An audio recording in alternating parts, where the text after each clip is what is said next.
어쩌면 알고 계시는 이야기일 수 있겠지만 이야기 하나 해드리겠습니다. 모험을 좋아하지만 사리 분별을 잘 못하는 삼형제가 있었습니다. 짜릿한 모험을 위해서 셋이서 깊은 산으로 들어갔습니다. 큰 동굴을 만났습니다. 동굴 입구 바위에 이런 글귀가 진하게 새겨져 있었습니다. 동굴 안에서 절대 말하지 말 것, 말하면 죽는다. 그 글귀를 보자마자 삼형제 서로가 서로를 바라보면서 장난스레 이렇게 쉿, 우리 이야기하면 안 돼, 쉿, 장난스레 이야기하고서는 그리고 횃불을 켜고 용감하게 동굴로 들어갔습니다. 50m쯤 들어갔는데 여기저기에 사람의 뼈들이 있습니다. 뭔가 심상치 않음을 느낀 첫째가 손짓으로 동생을 불러 모읍니다. 동생들이 형 가까이에 모였습니다. 첫째가 떨리는 목소리로 말합니다. 이거 진짜 같으니까 지금부터 한마디도 말하면 안 돼. 알았지? 그리고 으악 죽었습니다. 첫째가 죽었습니다. 그것을 본 둘째, 아니 진짜 형은 바보 같아. 그걸 알았으면 말하지 말았어야지. 으악 둘째도 죽었습니다. 두 형의 죽음을 본 막내가 말합니다. 진짜네? 나는 절대로 말하지 말아야겠다. 으악. 그렇게 삼형제 모두가 죽었다는 이야기입니다. 사실인지 모르겠습니다만 어쨌든 그렇게 삼형제가 죽었습니다. 오늘 본문에 등장하는 주요 인물은 롯과 롯의 아내입니다. 본문에 들어가기 전에 롯과 롯의 가족에 대해서 확인하려 합니다. 롯은 어떤 성격의 사람이었을는지, 가장으로서의 롯은 어떠했을지, 롯의 아내는 어떤 사람이었는지, 결국 이것이 누구의 이야기인지를 생각하며 들을 수 있기를 바랍니다. 롯이 처음 등장하는 창세기 11장으로 갑니다.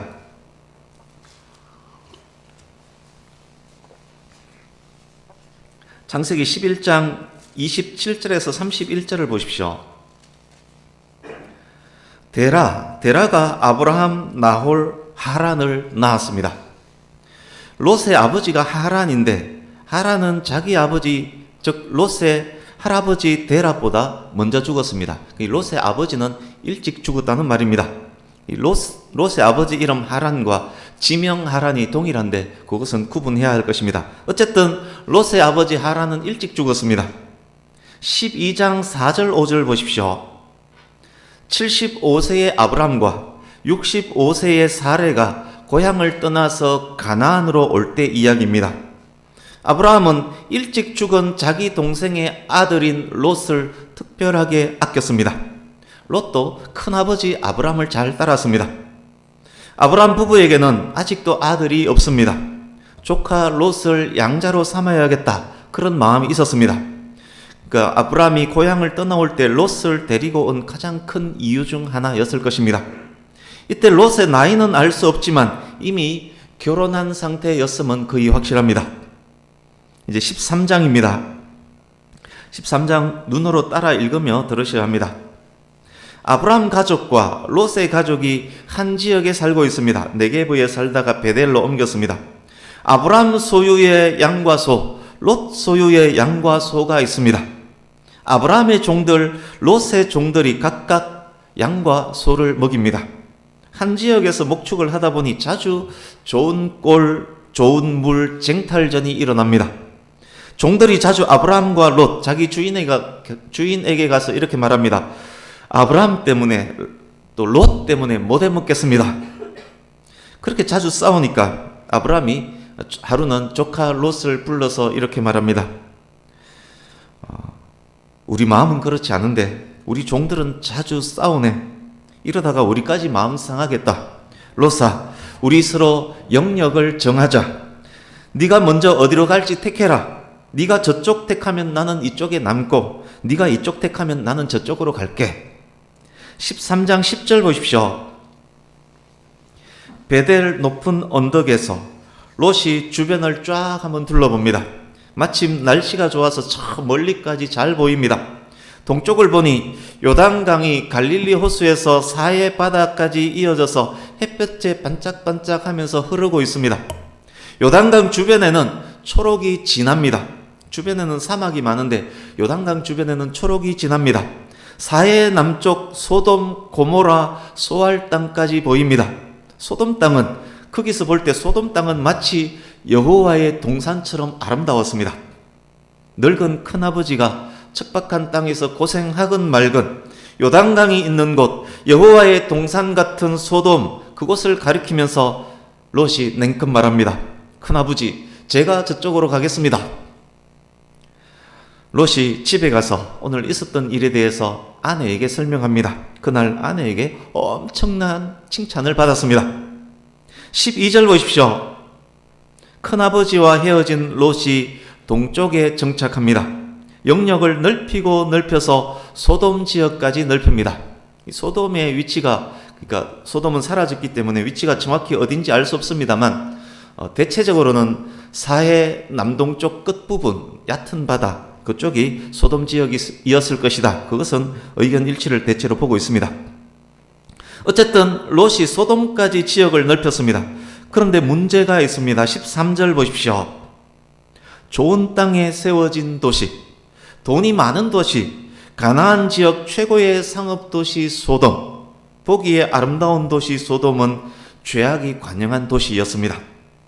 이제 14장으로 갑니다. 소돔이 있는 사해 남쪽에는 막대한 소금, 사해 바다, 소금 바다지 않습니까? 막대한 소금층과 그리고 유황이 있습니다. 유황은 탄소, 수소, 산소, 화합물입니다. 이 지역 광물에는 나트륨, 칼륨, 마그네슘, 염화칼슘, 브롬 화합물 등이 다량 함유되어 있습니다. 석유도 많이 매장되어 있습니다. 그곳에 있는 땅의 성질을 지금 말씀드리는 것입니다. 10절을 보십시오. 14장 10절. 거기 보면 역청 구덩이도 많이 있었다라고 기록이 되어 있습니다. 역청은 고체, 액체, 기체 상태의 천연 탄화수소를 일컫습니다. 끈적끈적한 천연 아스팔트, 끈적끈적한 천연 아스팔트라고 생각하면 됩니다. 그래서 노아가 방주를 만들 때 방수를 위해서 이 역청을 배에다가 발랐던 것을 기억하실 것입니다. 지난주에도 설명드렸듯이 롯이 소돔에 살 때 전쟁이 일어났습니다. 소돔 왕이 속한 연합군이 전쟁에 밀립니다. 도망하다가 소돔 지역 시딤 골짜기에서 낭패를 당합니다. 끈적끈적한 아스팔트 구덩이에 빠져서 허우적대다가 제대로 싸워보지도 못하고 패하고 맙니다. 롯과 롯의 가족, 롯의 재산 모두가 전쟁포로 그리고 전리품이 되고 맙니다. 13절에서 16절 보십시오. 조카를 사랑하는 큰아버지 아브라함이 롯을 잡아간 군대를 북쪽 끝 단까지 쫓아가서 급습해서 물리치고 롯과 빼앗겼던 모든 물건을 찾고 전리품까지 챙겨서 돌아옵니다. 죽었다 살아온 롯 부부, 큰아버지 아브라함을 보는 눈빛을 보십시오. 아브라함을 보는 눈빛이 경외심으로 총총 빛납니다. 이제 건너뛰어서 18장으로 갑니다. 세월이 흘렀습니다. 롯이 처음 가나안으로 오던 12장, 그때로부터 약 20여 년, 십수년이 흘렀습니다. 아브라함이 되었고 사레가 사라가 되었습니다. 아브라함 창세기 18장 현재 아브라함 나이 99세입니다. 해가 중천에 떠서 날이 뜨거울 때에 아브라함은 장막 문에 앉아 있었습니다. 길을 가다 장막 맞은편에 멈춰선 세 사람을 아브라함이 보았습니다. 그 세 사람을 모셔다가 극진히 대접을 합니다. 그 세 사람은 천사들이었습니다. 아브라함이 부지 중에 천사들을 대접한 것입니다. 내년 이맘때에 사라가 아들을 낳을 것이라는 말씀을 아브라함과 사라가 듣습니다. 18장 16절에서 17절 보십시오. 대접을 받은 그들이 다시 길을 떠나는데 목적지가 소돔입니다. 아브라함이 그들을 배웅하러 나왔습니다. 놀라운 사실 하나가 여기서 밝혀집니다. 아브라함이 배웅하고 있는 세 사람 중 한 사람이 여호와입니다. 여호와께서 아브라함에게 소돔을 향해 가는 이유를 넌지시 알려줍니다. 마치 친구에게 비밀을 알려주듯 알려주십니다. 20절에서 21절 보십시오. 그 비밀이 무엇입니까? 소돔과 고모라의 죄악이 너무 심하고 무거워서 직접 확인하러 간다라고 말합니다. 소돔과 고모라에 가서 그들의 죄악을 확인하고 그 죄에 대해서 심판하기 위해서 지금 가고 있는 중이다. 그 말씀을 하고 있는 것입니다. 롯이 옛날에 택했던 죄악의 도시 소돔이 20여 년이 흐른 지금 더욱 죄악이 관영한 도시, 더욱 타락한 도시가 되었다는 그런 말입니다. 현재 소돔에 살고 있는 롯은 어떻게 살고 있을까요? 잘 정착했습니다. 그곳을 떠나지 않을 마음으로 튼튼하게 집도 지었습니다. 아직 아브라함은 장막에 거하고 있는데 롯은 집을 지어서 아예 정착을 했습니다. 2 딸도 낳았습니다. 딸이 결혼할 나이에 이르렀습니다. 롯의 아내도 2 딸도 소돔의 화려함과 죄악에 익숙해졌습니다. 소돔 은행의 잔고도 빵빵합니다. 안방 금고에는 금괴도 꽤 들어 있습니다. 22절을 보십시오. 2 천사는 소돔을 향해 출발했고 아브라함은 하나님 앞에 있습니다. 소돔을 향해 간다는 그 이야기를 들었을 때 아브라함이 무슨 생각을 했을까요? 소돔에는 조카 롯의 가족이 있는데 그래도 소돔에 의로운 사람이 있을 텐데 소돔이 망하면 의로운 그들 롯까지 다 망하는 것 아닌가? 그래서 아브라함이 하나님께 간구합니다. 하나님께서는 아브라함이 기도하도록 하기 위해서 비밀을 알려주시면서 기다렸던 것 같습니다. 23절에서 32절 소돔과 롯을 위한 아브라함의 중보 기도입니다. 그 성에 의인 10명만 있어도 멸망시키지 않겠다는 하나님의 약속을 아브라함이 받아냅니다. 이제 19장입니다. 날이 뜨거울 때에 아브라함에 갔었던 2 천사, 그러니까 낮에 아브라함에 갔었던 그 2 천사가 저녁 때에 소돔에 이르렀습니다. 롯이 밤에 소돔에 들어오는 낯선 2 사람을 보았습니다. 하나님은 소돔으로 오시지 않고 하나님을 수행하던 2 천사만 지금 소돔에 간 겁니다. 사람의 모습을 한 천사이기에 준수한 용모에 얼굴에 빛이 났을 것입니다. 2절 3절 보십시오. 아브라함이 그랬던 것처럼 롯도 그들을 자기 집으로 모십니다.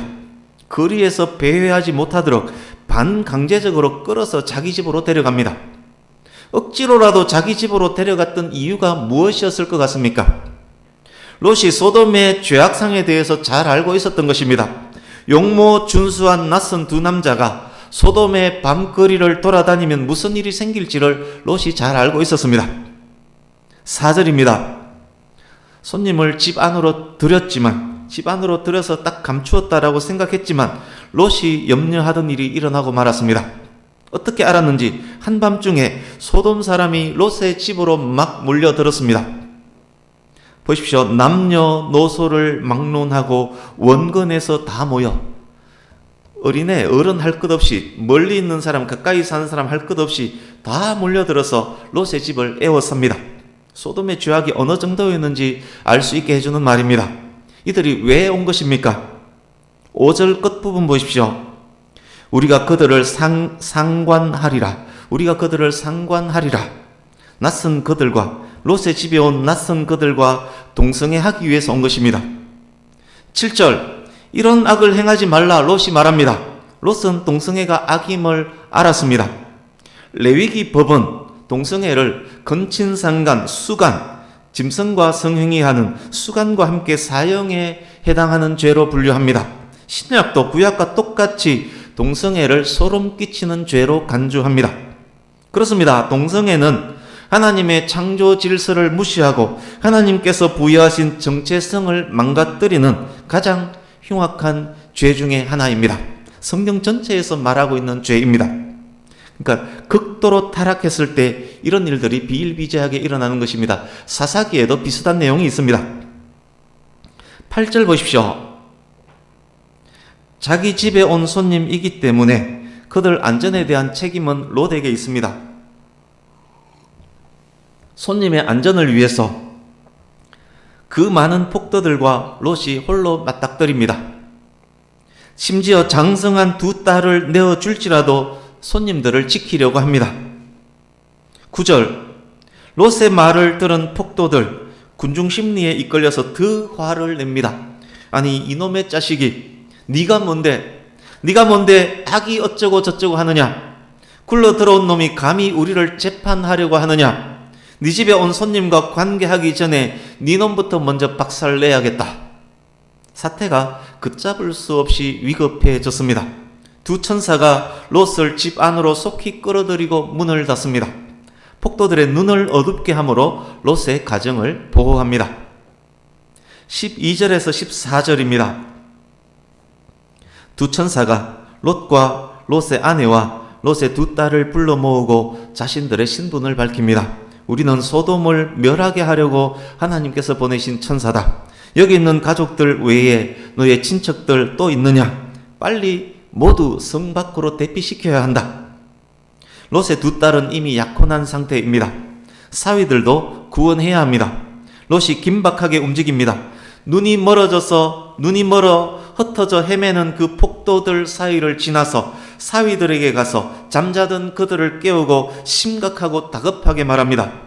이 성을 여호와께서 멸하실 것이다. 빨리 떠나야 한다. 그러나 사위들은 장인의 말을 그냥 농담으로 여깁니다. 도대체 말을 들어 먹지를 않습니다. 어쩔 수 없이 그냥 돌아와야만 했습니다. 15절입니다. 새벽이 다가옵니다. 시간은 촉박한데 롯과 롯의 아내가 계속 꾸물댑니다. 롯의 아내는 반신반의하면서 금괴를 배낭에 담았다가 다시 금고에 넣었다가를 반복합니다. 서둘러. 천사가 아무리 말해도 계속 꾸물댑니다. 옷을 입었다 벗었다 반복합니다. 롯의 사위들과 별로 다르지 않아 보입니다. 천사가 강제로 롯 부부와 두 딸을 소돔 밖으로 이끌어냅니다.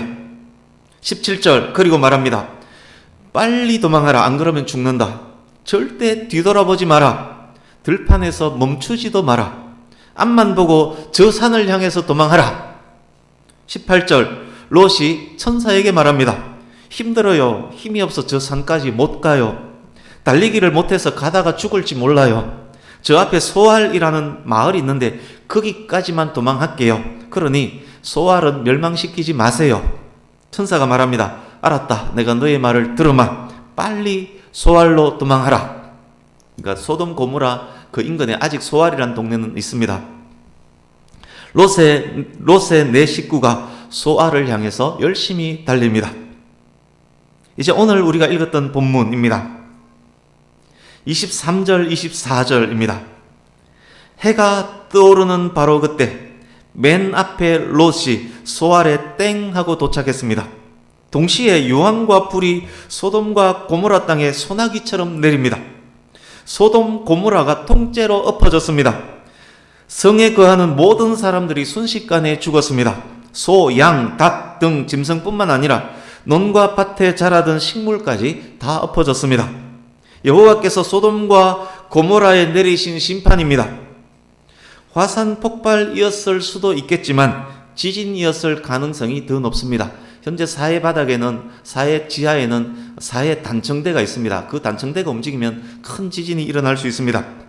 땅이 뒤집히면서 그 지역에 있던 소금, 역청, 석유, 유황들도 함께 뒤집혔습니다.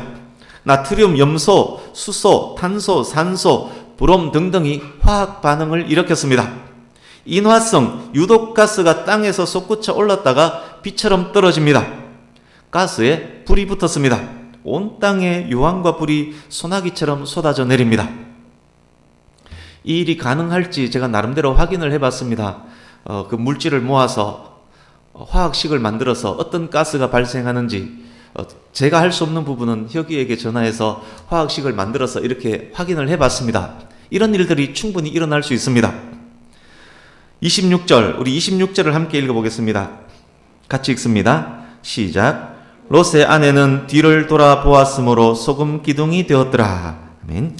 돌아보다로 번역된 원어는 주시하다, 생각하며 바라보다, 관심을 보이다의 뜻을 가진 단어입니다. 맨 뒤에서 도망하던 롯의 아내, 계속 뒤를 돌아보았습니다. 천사가 소돔 고모라를 멸망시킬 것이다 분명히 말했지만 소알 가까이까지 왔는데도 돌아보니 소돔 고모라는 여전히 멀쩡합니다.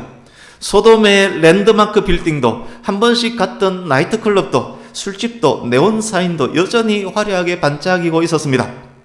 이거 속은 거 아닌가? 금고속, 금괴는 안전할까? 다 들고 나왔어야 하는데 내가 없는 사이에 그거 누가 훔쳐가면 어떡하나?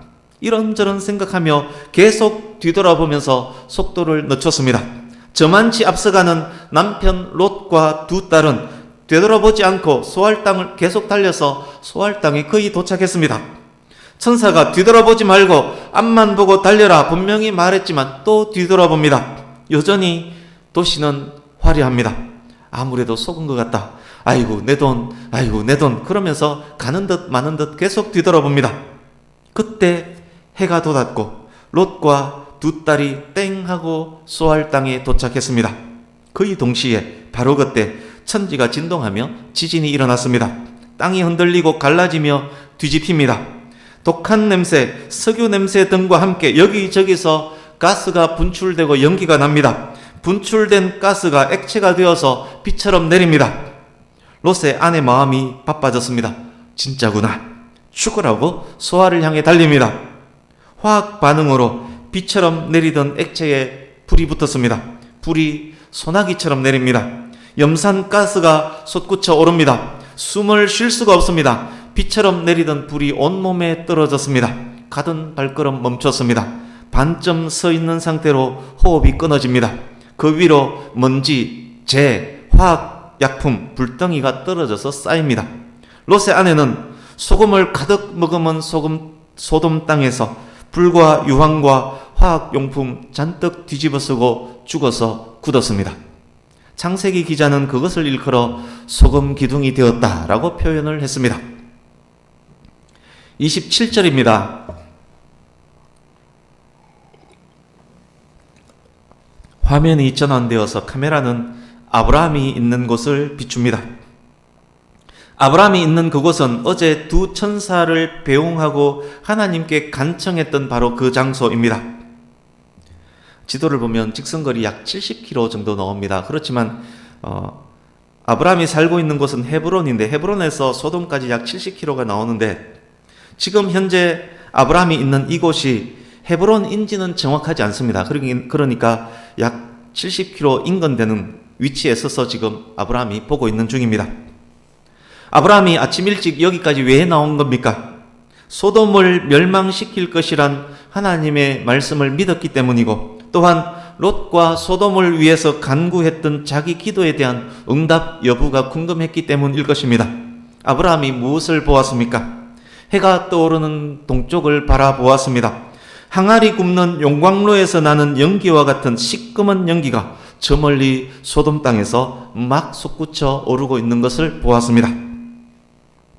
소돔 고모라가 멸망할 때 그 성 거주민 중 생존자는 롯과 롯의 두 딸 합 3명입니다. 하나님께서 아브라함과 했던 약속 기억하십니까? 그 성에 의인 10명만 있어도 멸망시키지 않겠다. 그런데 그 성에 의인 10명이 없었습니다. 롯을 의인이라고 생각한다면 소돔의 의인은 겨우 1명밖에 없었습니다. 그곳에 10명의 의인이 없었기 때문에 하나님의 약속대로라면 롯도 두 딸도 함께 멸망하는 것 맞습니다. 그런데 3명은 구원을 받았습니다. 왜일까요? 29절 우리 한 번 더 읽어보겠습니다. 같이 읽습니다. 시작. 하나님이 그 지역의 성을 멸하실 때 곧 롯이 거주하는 성을 엎으실 때에 하나님이 아브라함을 생각하사 롯을 그 엎으시는 중에서 내보내셨더라. 아멘. 롯의 구원은 자신이 의로웠기 때문 아닙니다. 롯의 구원은 하나님께서 아브라함을 생각하셨기 때문입니다. 아브라함의 롯 사랑과 아브라함의 중보 기도를 기억하셨기 때문에 롯이 구원을 받은 것입니다.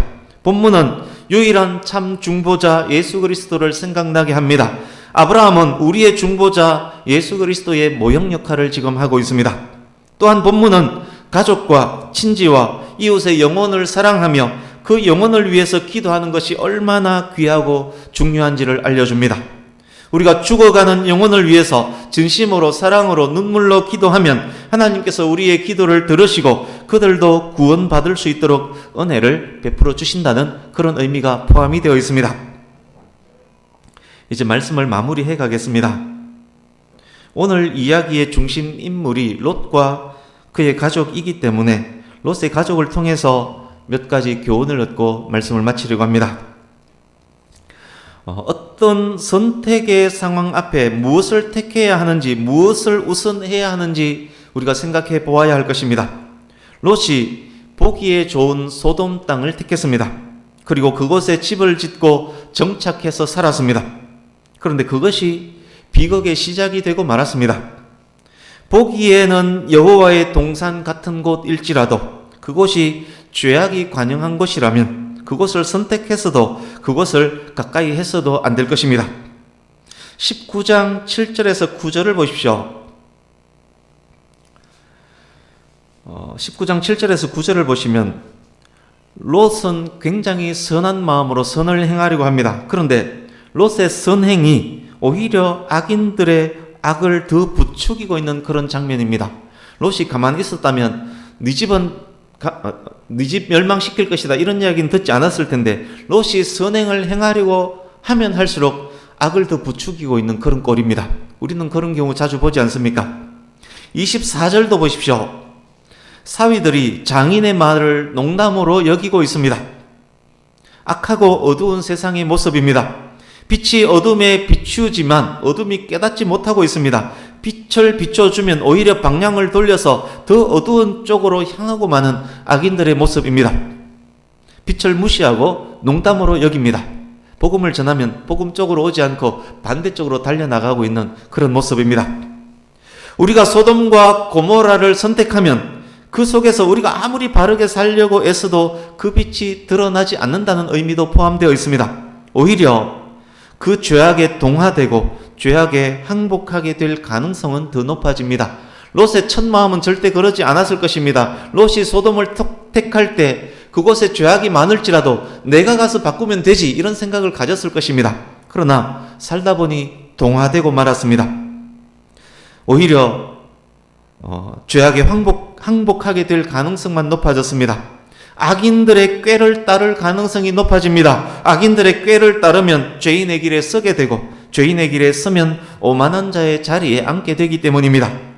그러기에 주어진 특별한 사명이 있는 경우가 아니라면 죄악이 관영한 환경에 가까이 하지 않는 것이 성도의 지혜입니다. 특히 학생 청년들이 더욱 귀담아 들으셔야 할 것입니다. 청년이 무엇으로 그의 행실을 깨끗하게 하리이까? 주의 말씀만 지킬 따름이니이다. 술, 담배, 마약, 폭력, 음행 등등이 있는 환경 가까이 하지 않는 것, 하나님의 말씀을 가까이 하는 것, 그것이 성도의 참 지혜인 것입니다. 이제 16절에서 22절을 보십시오. 소돔에 살고 있는 의인이라고 여겨지기도 하는 롯의 모습입니다. 그런데 좀 더 자세히 들여다보십시오. 보이는 롯의 모습이 어떠합니까? 생명의 길, 바른 길이 확실히 주어져 있는데도 꿈을 대고 미적거립니다. 변명거리 늘어놓습니다. 할 수 있기에 산으로 도망하라 했는데 궤변을 늘어놓으면서 못 간다 말합니다. 구원받는 그 길을 가면서도 자기를 구원하는 천사를 향해서 불만을 늘어놓습니다. 누구 닮지 않았습니까? 세상 속에서 성도랍시고 살아가고 있는 우리들의 모습과 흡사합니다. 하나님께서 롯에게 그러셨던 것처럼 그럼에도 불구하고 오래 참아주시면서 은혜를 베푸시지만 하나님께서는 얼마나 답답하시고 얼마나 마음이 아팠겠습니까? 충성된 사자는 그를 보낸 이에게 마치 추수하는 날의 얼음 냉수 같아서 능히 그 주인의 마음을 시원하게 하느니라. 잠언 말씀입니다. 하나님께서는 저와 여러분이 하나님의 마음을 시원케 하는 그런 성도가 되기를 원하고 계십니다. 사랑하는 성도님 여러분, 새해에는 궁시렁궁시렁 되기보다는 하나님의 마음을 시원케 하는 성도가 될 수 있기를 바랍니다. 우리 누가복음 17장을 잠깐 가보겠습니다. 신약성경 125페이지. 압축하고 압축했는데도 평소보다 원고가 한두 장 많습니다. 그래서 조금 남았습니다. 누가복음 17장 28절에서 32절을 함께 읽겠습니다. 누가복음 17장 28절에서 32절 같이 읽습니다. 시작. 또 롯의 때와 같으리니 사람들이 먹고 마시고 사고 팔고 심고 집을 짓더니 롯이 소돔에서 나가던 날에 하늘로부터 불과 유황이 비오듯 하여 그들을 멸망시켰느니라. 인자가 나타나는 날에도 이러하리라. 그날에 만일 사람이 지붕 위에 있고 그의 세간이 그 집 안에 있으면 그것을 가지러 내려가지 말 것이요 밭에 있는 자도 그와 같이 뒤로 돌이키지 말 것이니라. 롯의 철을 기억하라. 아멘. 예수님의 말씀입니다. 예수님께서 오늘 본문 이야기를 종말의 모형이라고 말씀하고 계십니다. 그렇습니다. 종말의 때에, 예수님 다시 오시는 그 때에 양다리는 있을 수 없습니다. 의인으로 구원, 죄인으로 멸망, 이 둘밖에 없습니다. 그러나 롯의 처는 어떠했습니까? 구원을 바라면서도 세상의 미련을 버리지 못하고 있습니다. 구원의 길을 가면서도 계속해서 멈칫 끝까지 뒤돌아봤습니다. 아브라함과 함께 하시는 하나님을 보았으면서도, 천사의 이야기를 직접 들었으면서도, 폭도들의 눈을 멀게 하는 장면을 직접 목격했으면서도 뒤돌아보지 말고 들판에 머물지도 말고 산으로 도망해라, 그것이 사는 길이다 는 말을 직접 들었으면서도 진리가 진리인 줄 알면서도 멈칫 계속 뒤돌아봤습니다. 번쩍이는 세상에 미련이 많았습니다. 여러분, 생명보다 중요한 것 무엇 있습니까? 번쩍이는 세상, 쾌락, 돈이 생명보다 더 중요합니까? 그런데도 미련을 버리지 못하고 생명의 길을 포기합니까? 소금 기둥이 된 롯의 아내, 이 이야기를 읽을 때마다 생각났던 이야기가 서두에 말씀드렸던 동굴 속에서 죽은 바보 삼형제 이야기입니다. 그런데 그런 바보들이 지금 세상에 가득합니다. 교회 안에도 가득합니다. 돈, 명예, 권력, 쾌락 때문에, 미련 때문에, 무지 때문에, 오지랖 때문에, 고집 때문에, 과시하고 싶은 욕망 때문에, 자존심 때문에, 교만 때문에 생명을 포기하는 바보들입니다. 이 자리에는 그런 바보들이 한 분도 없기를 간절히 바랍니다. 사랑하는 성도님 여러분, 그렇다면 우리의 믿음은 어떠해야 할까요? 예수님께서 말씀하셨습니다. 손에 쟁기를 잡고 뒤를 돌아보는 자는 하나님 나라에 합당하지 아니하니라. 모든 성도는 하나님의 영광을 위해서 쟁기를 잡고 밭을 가는 자들입니다. 쟁기를 잡은 자들이 계속 뒤를 돌아보면 제대로 밭을 갈 수 있겠습니까? 계속 뒤돌아보다가는 결국 롯의 아내 꼴이 나지 않겠습니까? 우리는 우리를 구원하시고 자녀 삼으신 하나님만 바라보고 믿음의 경주를 하는 성도가 되어야 할 것입니다.